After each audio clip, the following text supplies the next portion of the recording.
Soumya, this is the Global Digest think tank group. Why don't you introduce yourself to our audience? My name is Dr. Soumya Avasthi, and I'm a consultant with Tony Blair Institute for Global Change. And there I work on Afghanistan matters related to Afghanistan security, which includes human rights issues and women rights, and also religious problems that the country is facing right now. My PhD is from Jawaharlal Nehru University, and I worked on Deoband Islam in India, Pakistan, and Afghanistan. So this is broadly what I have learned, and I'm good at probably. And apart from that, I Right. have written a couple of books. One of them is called Compendium on Terror Groups. The other is called as Defense Budget of India. And the recent publication is a co-edited book on a biographical tale on India's nuclear titans, which is about people who have contributed to making India a nuclear power. So there are people from all walks of life, like scientists, diplomats, statesmen, and thinkers. So we have a bunch of people in the book. We talk about their contribution to this nuclear community as well as their own journey to this in this field which they chose to work on. What is Tony Blair Institute?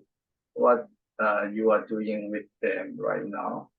Which issue? It's about global change and environmental issues. This Tony Blair Institute is all over world. There are multiple offices and they deal with several issues. One of them is on security matters. Other than that, they work on social issues like climate change, energy, human rights, and also helping and assisting governments from across the globe in with their policies and programs, social developmental causes. So they basically look at all the sustainable development goals and assist the countries in their work as consultants and sometimes as partners. But my role is very restricted in the organization. I look at the Afghanistan matters, and in that we have basically dealt with the ideology of the Taliban's. So this is broadly what I've worked on, and that's about it. I mean, Tony Blair Institute is promoting ideology, mean liberal democracy or what kind of ideology? Because Afghanistan is a normal democracy, they deny democracy. Now they are Islamic extremist authoritarian system. So how can you promote ideology? Which ideology exactly in Afghanistan? So, see, a lot of countries are going through transitions. Some have good and some have bad experiences. Afghanistan is a very complex case study in itself, and a lot of problems are there in the country right now, especially related to young women and children and the labor force who is actually not able to, and the minorities. So they are not able to live their lives in a normal way. Now, saying that any one particular organization is working towards bringing or implementing any kind of ideology would be a wrong way to put it. Of course, the whole world is challenging the Taliban ideology, the way they are functioning. It's against the United Nations Human Rights Charter. So that is one thing. And each country thinks that they should contribute towards making Afghanistan a better place, a livable place. So through various platforms like speaking, writing, we all are raising these issues which are there and making the government aware of it, telling the Afghan Taliban that we are looking towards you, we are observing what you're doing, so that they have this kind of a a challenge, somebody is there to check you.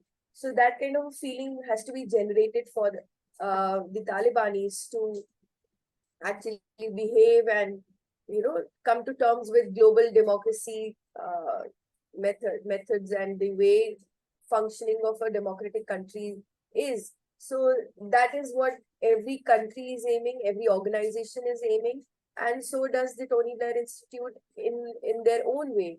So this is how I understand the objective of Tony Blair Foundation, and not just Tony Blair Foundation. I mean, I will be speaking more than what I am supposed to, but yeah, this is the objective of every country and organization which believes in democracy, believes in human rights, believe in respecting minority rights and women and children's rights. So I think we all as humans and uh, as one world want better situation in Afghanistan. Of course, I mean, all these human rights issue, humanitarian issue, equal right, men and women, all are part of liberal democracy, freedom and all kind of freedom that Afghanistan people has the right to receive such kind of freedom. But I can't say what Tony Blair Institute, but liberal democracy is kind of promotion, human rights promotion. In spite, India is largest democracy. Even Indians still has to go for liberal democracy far away. I guess we can also touch upon the migration issue and refugee. Is there a lot of Afghanistan come to New Delhi? Or I guess also a lot of Burmese refugees came to New Delhi. How did you see them? How's their situation right now? So in India, we have a huge Afghan diaspora since time immemorial, and it's not a very recent thing that we have people coming from Afghanistan here.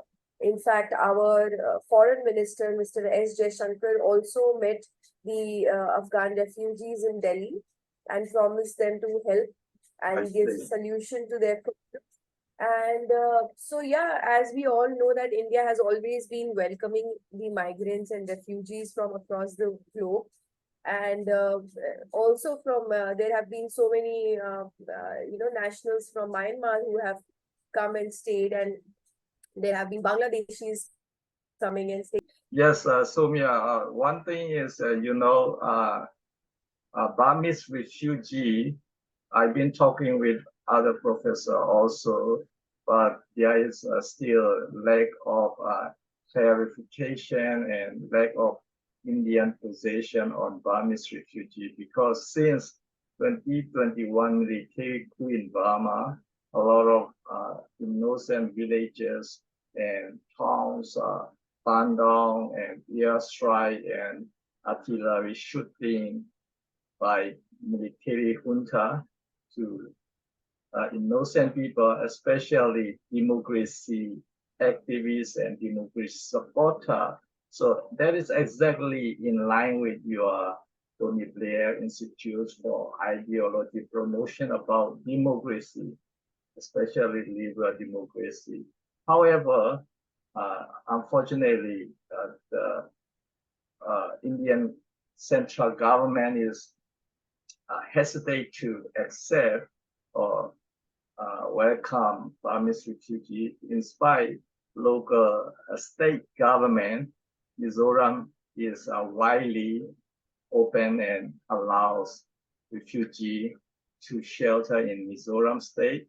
But why central government refuse or neglect to widely open the innocent Burmese people and democracy activists, especially to come into the New Delhi, or they can open refugee UNHCR camp in the Mizoram's local state.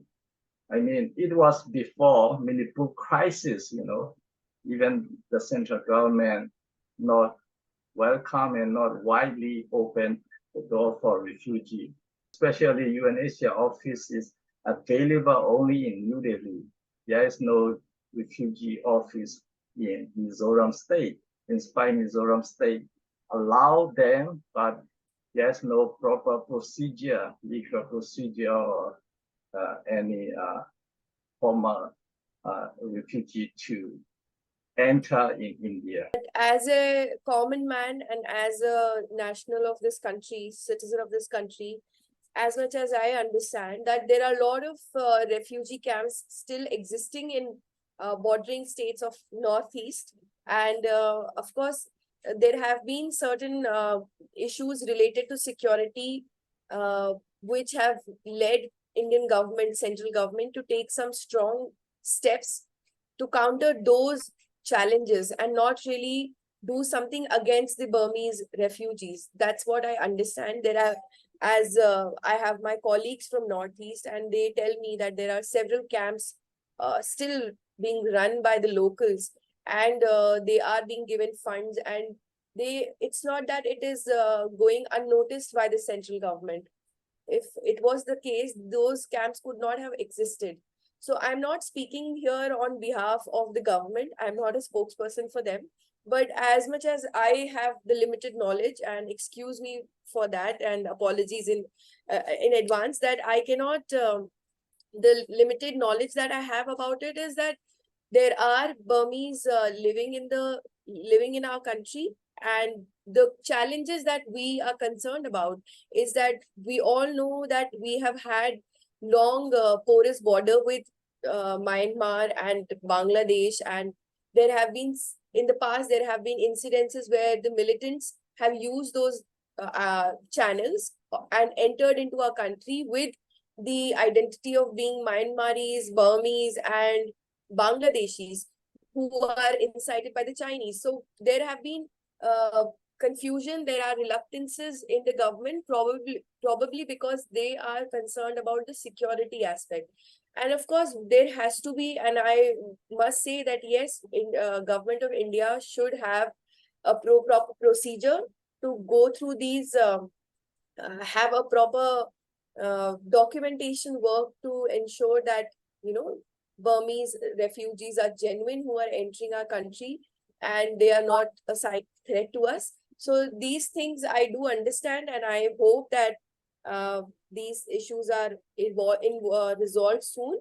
Also, another thing that I feel is a cause for this kind of a confusion is because that the Northeast state, the 8 sisters that are there, are all tribal.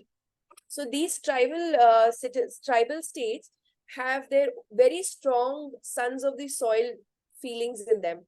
They cannot, they do not want people from other places to come, and they have shortage of resources, which they are not ready to share even amongst themselves.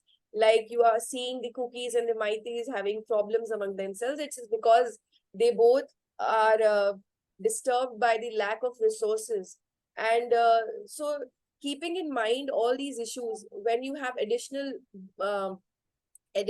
force or public which is coming there, then this whole problem of sharing the resources, basic needs, becomes a challenge. So government of India has to look after that aspect as well, that they, both sides, the refugees and the residents of this country, do not face any kind of challenge in times of crisis. So there are restrictive mode, but it doesn't mean that India is not sympathetic towards the Burmese issue.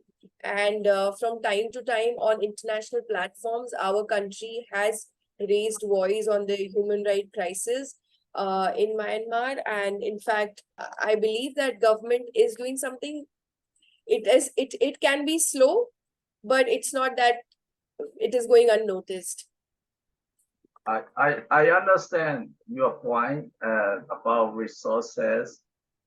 However, I can say that resource is not the main issue. That is not the main problem. We can pinpoint it because there are many other way of solution about resource limitation. we can add more resource, or we can bring out resource from other way, food and all these other things. That is secondary things. First thing, what Burmese refugee need is properly, a procedure. They should properly procedure, legal protection and legal procedure, especially like the UNHCR, like in New Delhi. They can have proper registration, this thing. First thing, as you mentioned, I agree, India government has very sensitive in Northeast and Burmese crisis, because all the time Burmese crisis here and very complicated and complex situation and complex issue. Why India government, in spite they are, lack of confidence, lack of information, lack of expertise on that area, why India are not willing to engage with properly with the think tank group? I've been talking with many professors, and even I sent a letter to Indian government, Indian Prime Minister. They are not respond, and they are not reply anything, and they did not, any communication.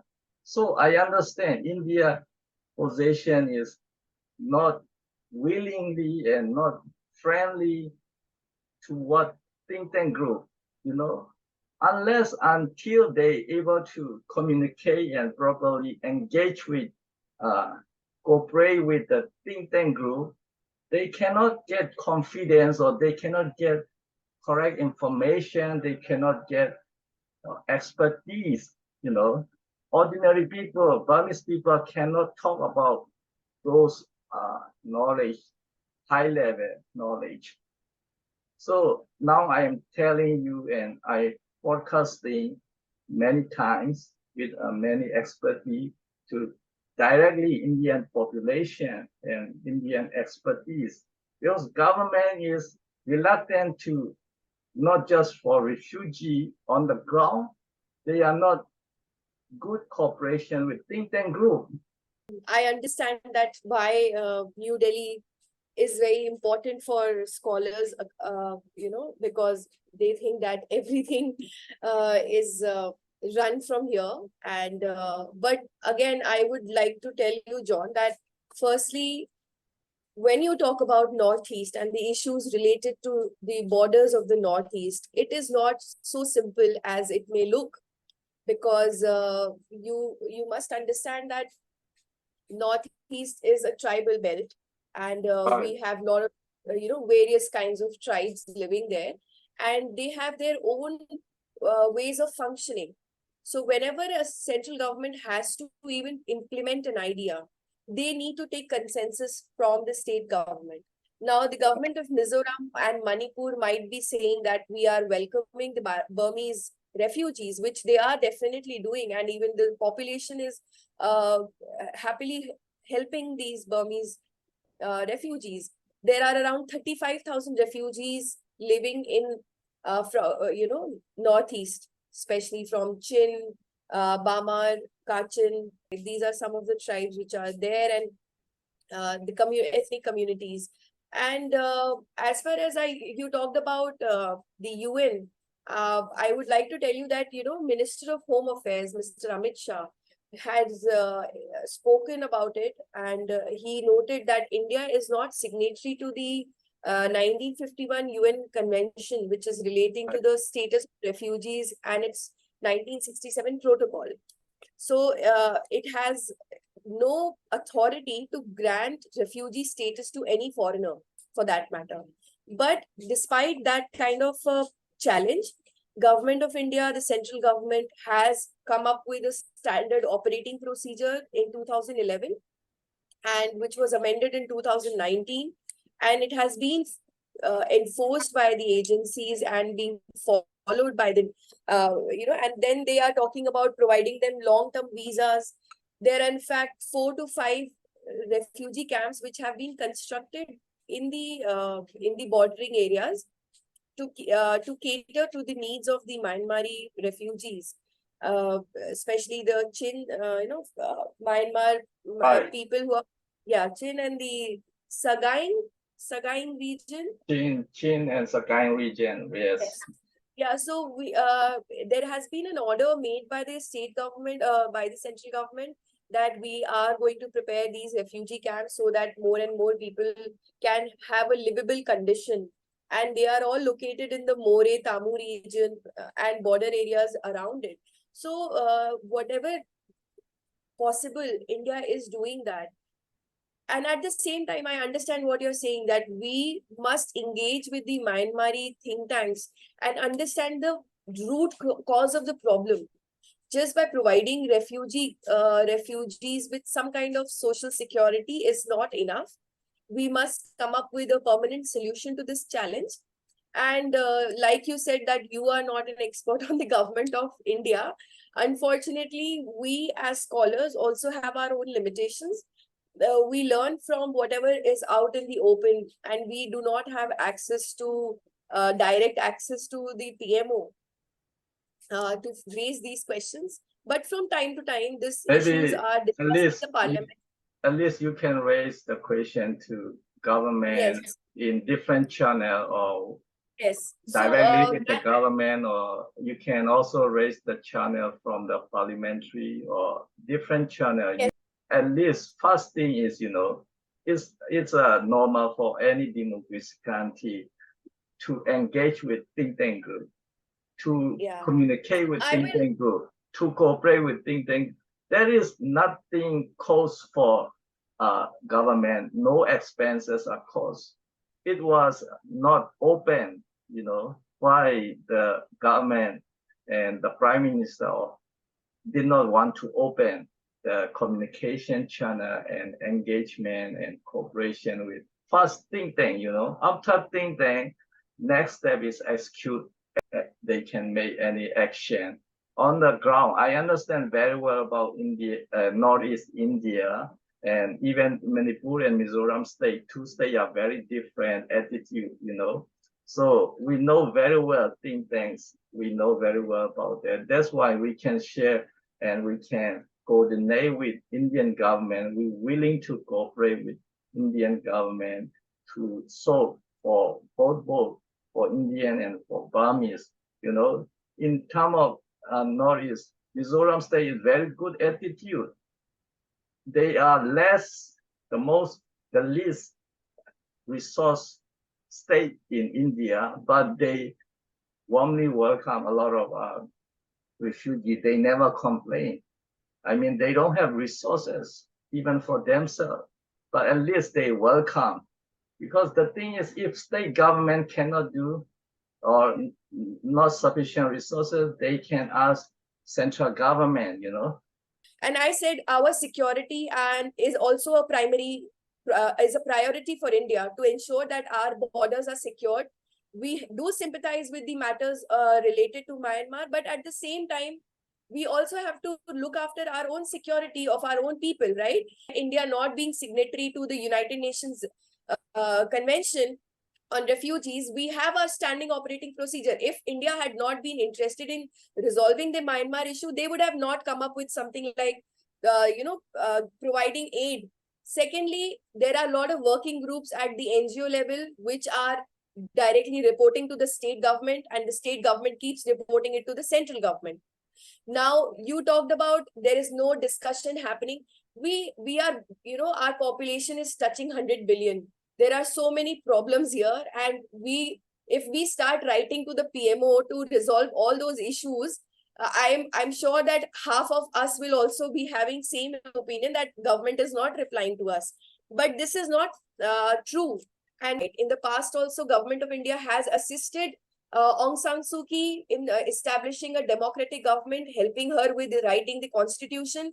So we do have a very strong relation with the people of Myanmar. And the challenge of coup is a big challenge which needs to be addressed.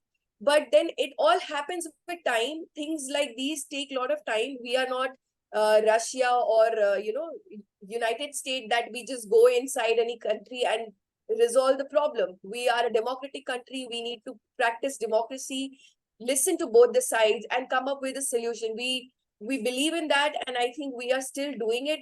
The people of Myanmar are not being ignored. This is what I feel, and I'm saying it all as a citizen of this country and not as an expert on the subject. Okay, I hope you anyway, understand.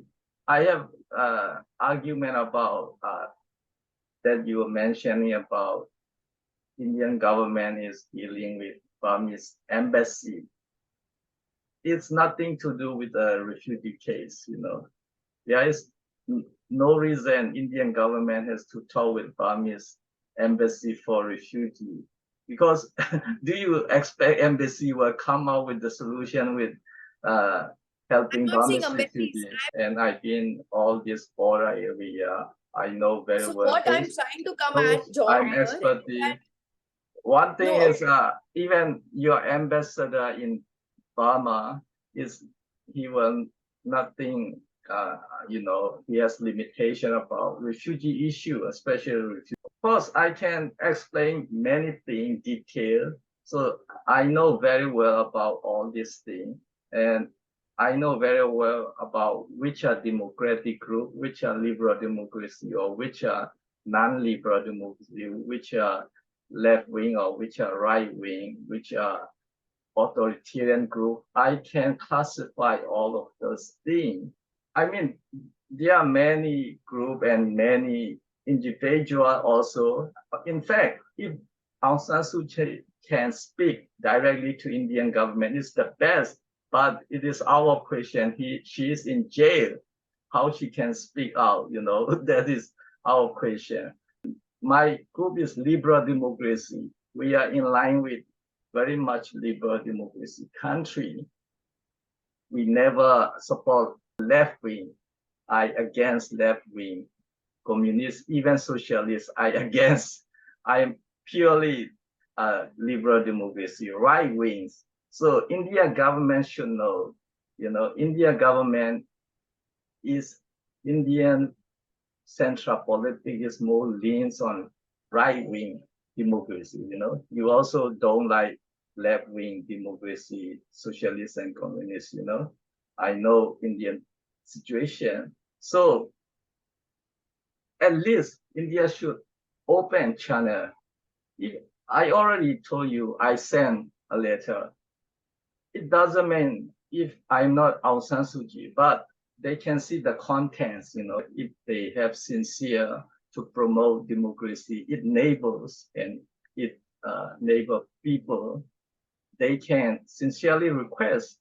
And I mean, at least they should reply, at least a sentence or two sentences, or it doesn't matter. But they are totally cut off. I mean, there are many, as you mentioned, thousands of issues. I am not talking they should ignore all of them, but there should be, every government has thousands of issues. They have a room for each issue. Malaysia, same thing. Like India, they have a lot of refugees. They did not signature as well, but they deal a lot of Burmese refugees. Same Thailand.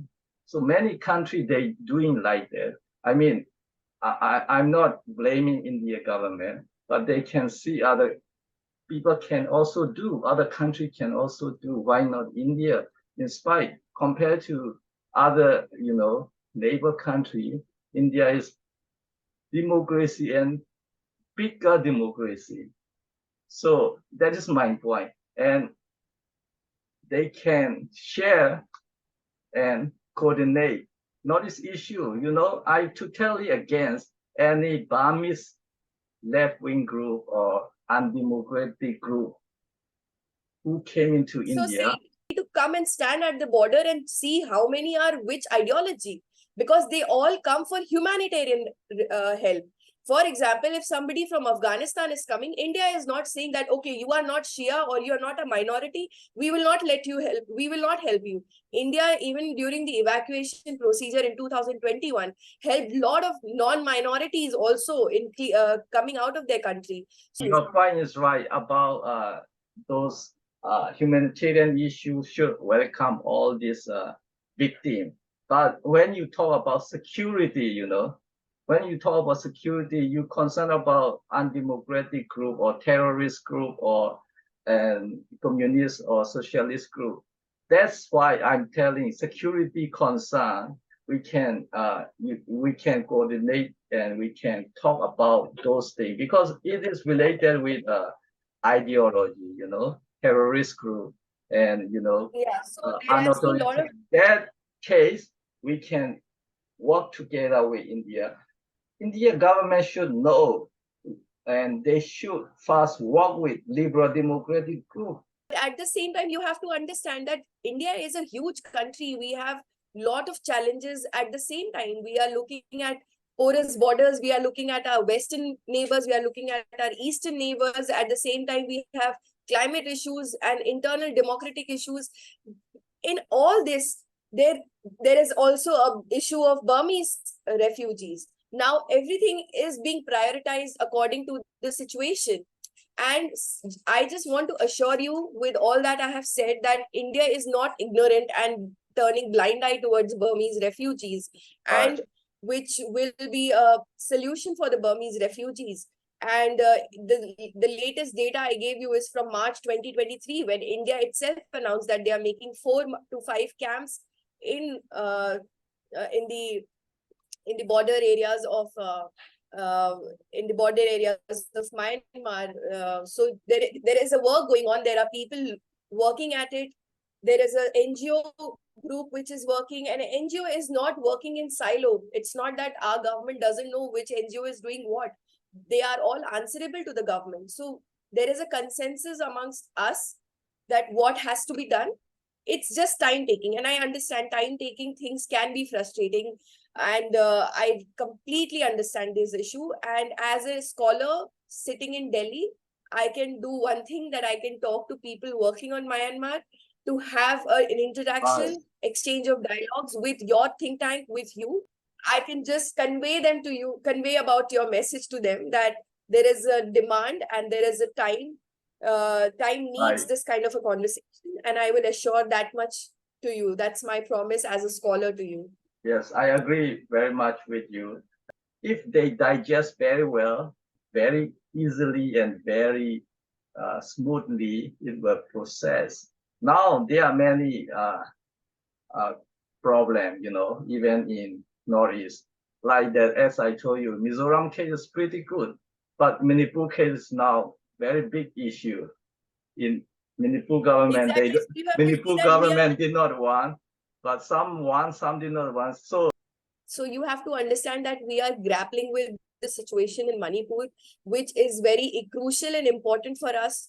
And hence things have prioritized and changed, but it doesn't mean that Burmese issue is not important for us. And it's a complex state. The Northeast 8 sisters are very complex. We have to look after and cater to their tribal code of conduct. Also, even though we are democratic countries, we understand this, the sensitivity of the tribes and their rules and demands. So we can't do away with everything and ignore them completely. So there has to be a balance in everything. I don't also want Manipur to be more complicated. Even I don't want to let Manipur government do, you know. We can do Mizoram government with central government.